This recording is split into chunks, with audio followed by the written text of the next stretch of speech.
search thrift stores, Goodwills, garage sales, and more for possible treasures. Then I decide whether to purchase or pass. Watch what I do and decide for yourself. Would you buy it? All right, welcome to WyBi. Would you buy it best of 2020? What do you think? Is there a best of 2020? Yeah, it's a bit of an oxymoron or paradox or whatever, but managed to get out there a little bit. Right, yeah, it was a rough year. But these are our top 10 finds from thrift stores, garage sales, and similar sorts of things. What we've done is we've looked at what we paid for it, whatever fees we had to pay for PayPal and eBay, and then look at pure profit. So here are our top 10. So number 10 on the list is the Lego Millennium Falcon. It is set 75105. It's relatively recent. It's from 2015, but it is a discontinued set, which means that you can't easily get it. You have to buy it from eBay or from somebody else. You can't get it on, Lego.com or in stores anymore. We got this at a Goodwill, and my sense is, it's most of these Goodwills and thrift stores have a sense that Lego sets are worth something. Yeah. How much did we get it for at the Goodwill? We paid for basically $20, Okay. Which wasn't bad. And the thing that was good about it was complete because we built it. Yeah. All the minifigures were in there because Yeah, a lot that's of time. actually kind of rare. Yeah, because you'll find stuff where the minifigures are gone because that's what kids like the most. The box was in decent condition and the manuals were all there, so it was truly complete. I think it actually had the brick separator. Oh, really? Yeah, and it actually had how every time you have a Lego set, there's a couple of extra pieces. It had all that, so I actually listed it. I said, this is really complete. Yeah. And I think we got lucky because we were in that Goodwill, and they pull out carts of stuff they're going to put on the shelves. The way I remember it is we found it in one of those carts and grabbed it immediately when we saw the Lego logo. Yeah. So that was good. So we paid $21.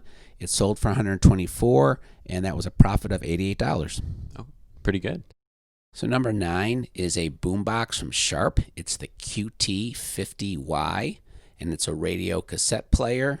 We got this at a garage sale.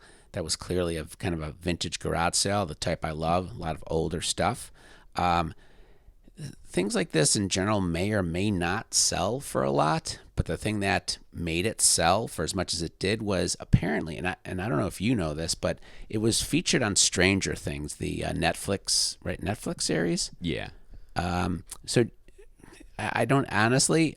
The only reason I know that is because when I search for the Sharp QT50, it comes up as everybody lists it as Stranger Things. So, do you remember a Boombox being featured prominently on Stranger Things? Not really. Like they had a lot of that older stuff, so I'm not super surprised, but I don't remember it specifically. Yeah. So maybe somebody in the comments section can, educate us on that. So. So it was a little bit, the coloring of it is a little bit strange. Like the colors don't match, but the yellow color was rare. There's a bunch of other ones that were other colors, but yellow, I think I was the only one selling one in yellow. Plus it had a rainbow strap on it, which was kind of cool. And it actually worked, which was definitely a selling point. So I paid $10 for it, and it sold for $113, and that was about a profit of $93. So that was pretty cool. Yeah, pretty good. So number 8 is a Sencor TC162 Mighty Mite 7 tube tester. We got this it was kind of a garage sale. This guy sets up on a corner with a bunch of mostly crap. I don't actually know how to use this. I just loved it. It had, it's got a ton of levers and switches and, wires and gauges and stuff in this cool case. I liked the look of it and thought, well, it might be worth something. So I went back and forth with the guy. I think he wanted like 25 originally, but I finally got it down to about 15. And it sold at auction for $128. It was a profit of $94. And again, it was just one of those things where you look at it and you think, well, somebody's got to want this. And so I was really pleased that it went for a decent profit. So number 7 is a Pokemon card, a Charizard, and I'm going to turn this one over to my son since it was his, and this was his sale. Okay, so this is a Charizard card from 2002. It's a Legendary Collection Holo Rare, And this one I actually got at a garage sale like a long time ago when I was a kid, because like I liked Pokemon, and so I was kind of going through my collection semi recently and like saw that this one was worth something, so I ended up selling it. And it sold for $129, with a profit of about 113. I don't know exactly what I paid. I think I might have gotten it with like a few other Pokemon cards, but I really don't know. I'm assuming I didn't pay too much for them though, because I'm kind of cheap. But Totally cheap. but one thing I believe with this card, it has like a shadow around the border.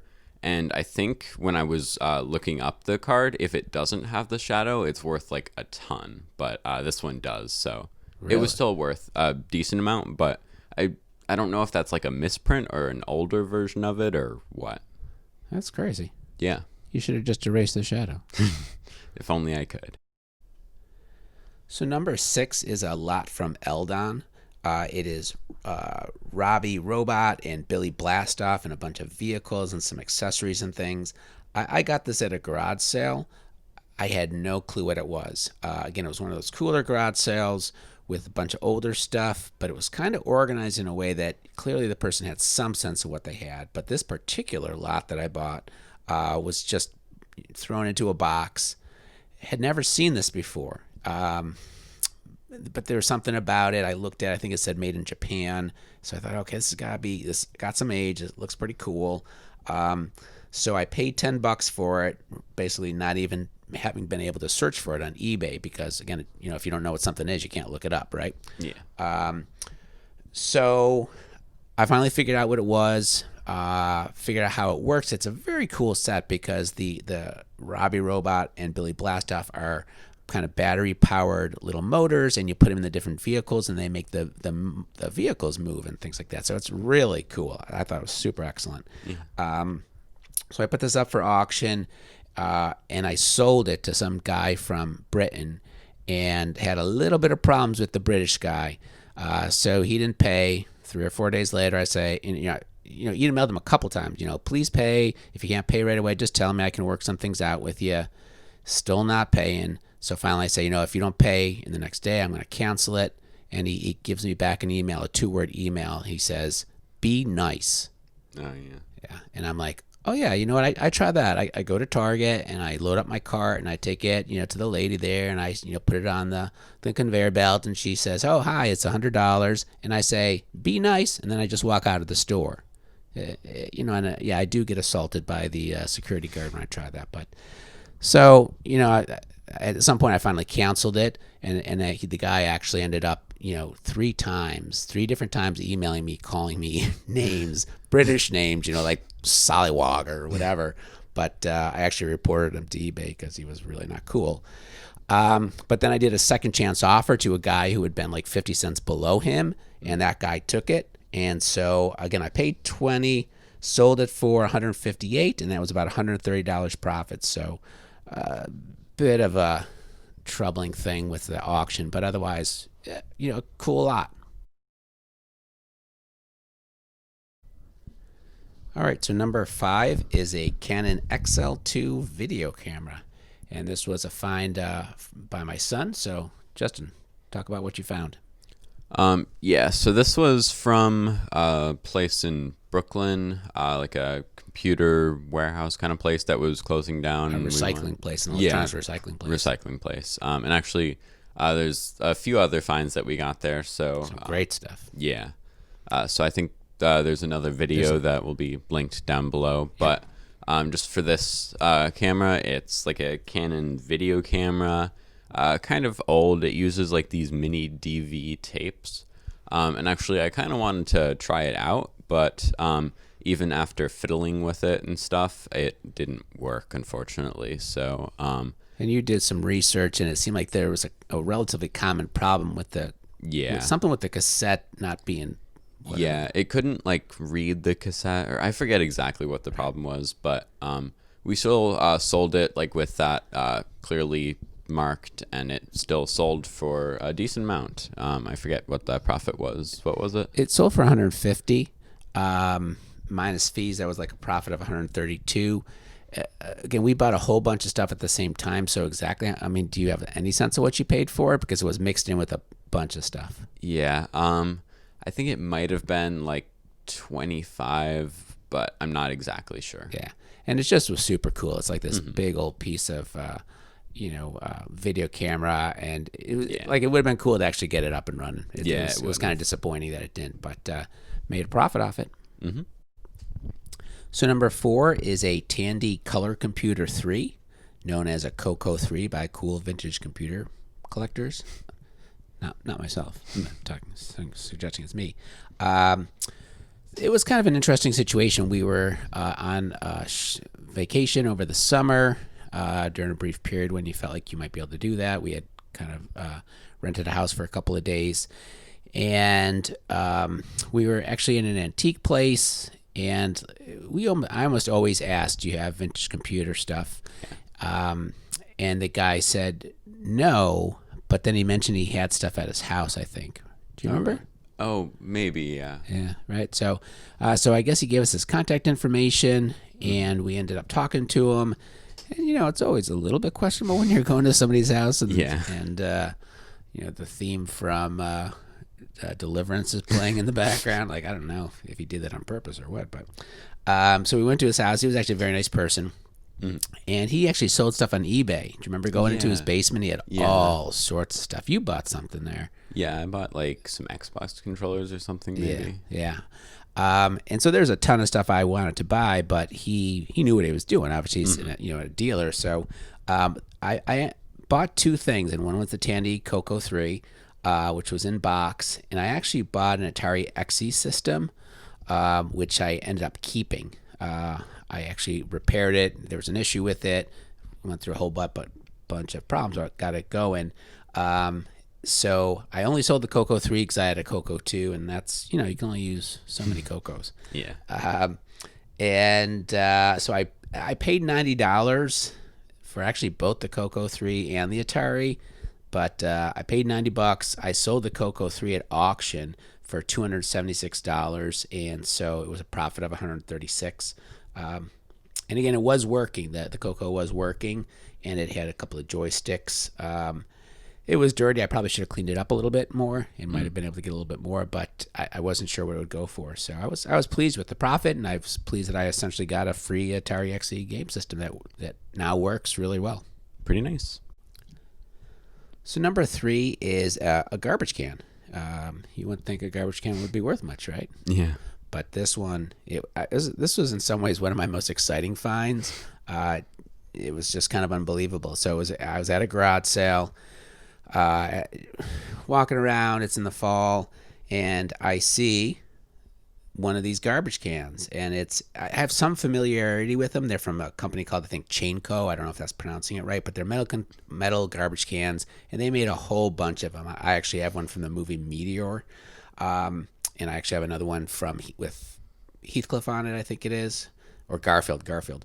And so I knew that it was something. The one I saw, though, was like I never heard of what was shown on it. It was Jace and the Wheeled Warriors. Never heard of it. Have you ever heard of that? No. Right, yeah. But you look at it, and I think the date was in the 90s, and so I thought, and also the thing was, it was in pristine condition. Oh, that's right? pretty good. Garbage cans are not generally treated with love and respect, right? So this one actually still had a little label on it from when it was bought at the store. It looked like it was essentially unused.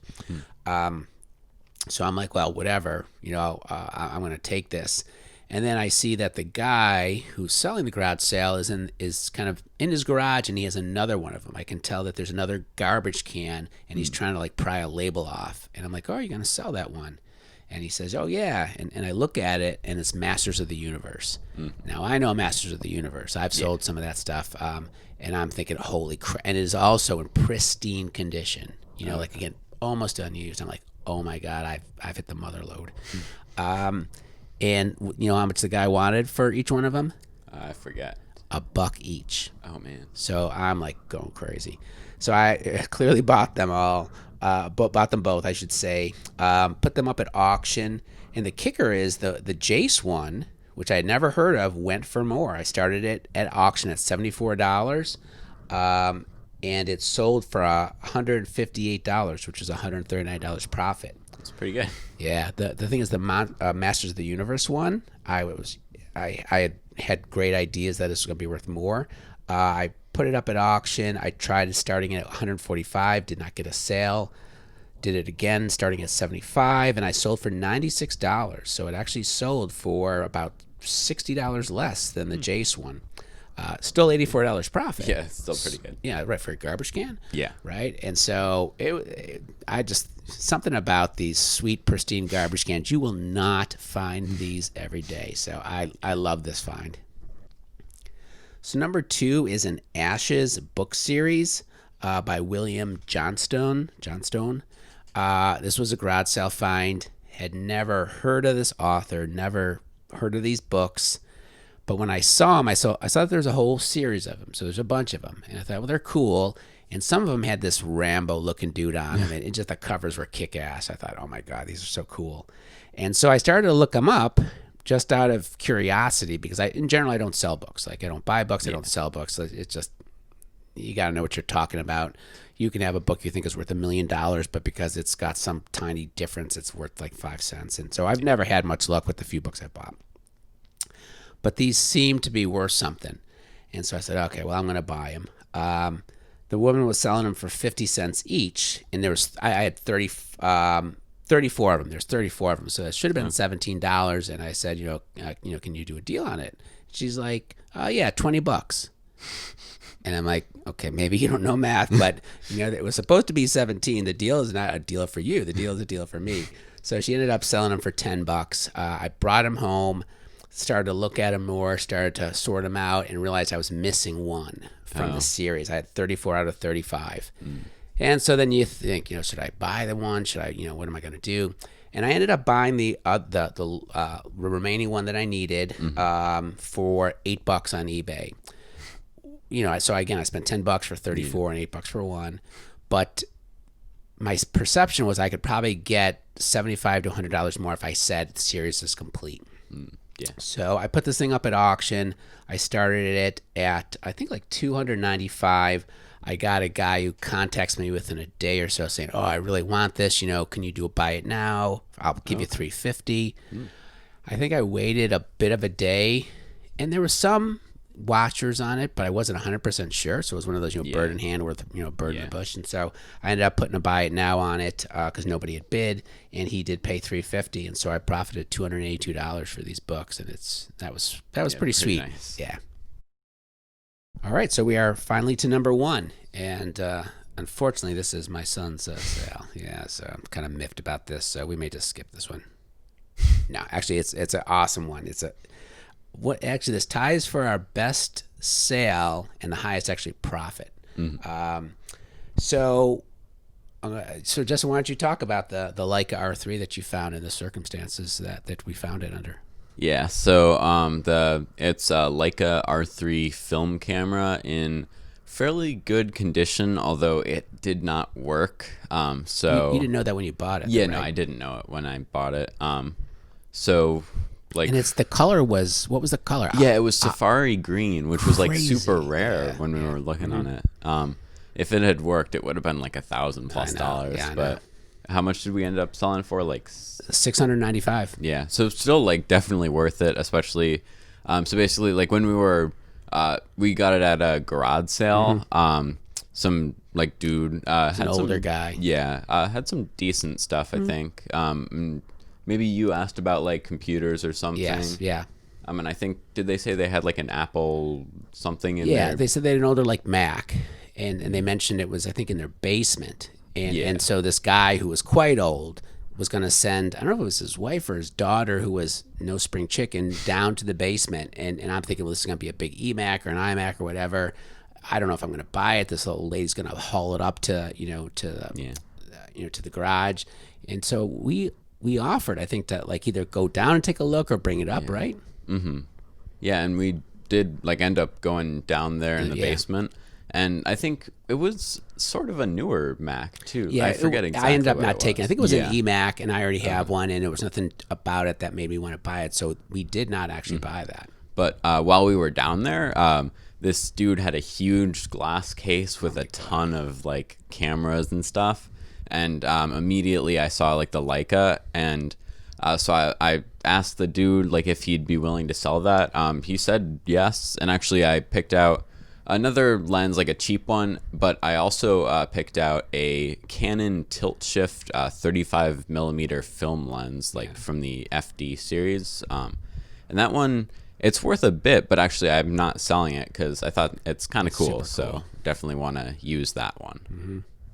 And do you remember how much, like, so you showed the guy this, and do you remember how much you paid and what he was saying about it when you brought, so you brought him up, so you asked him if he would sell, he'd say yeah, so then you brought up the Leica, the tilt, and I think another lens or something.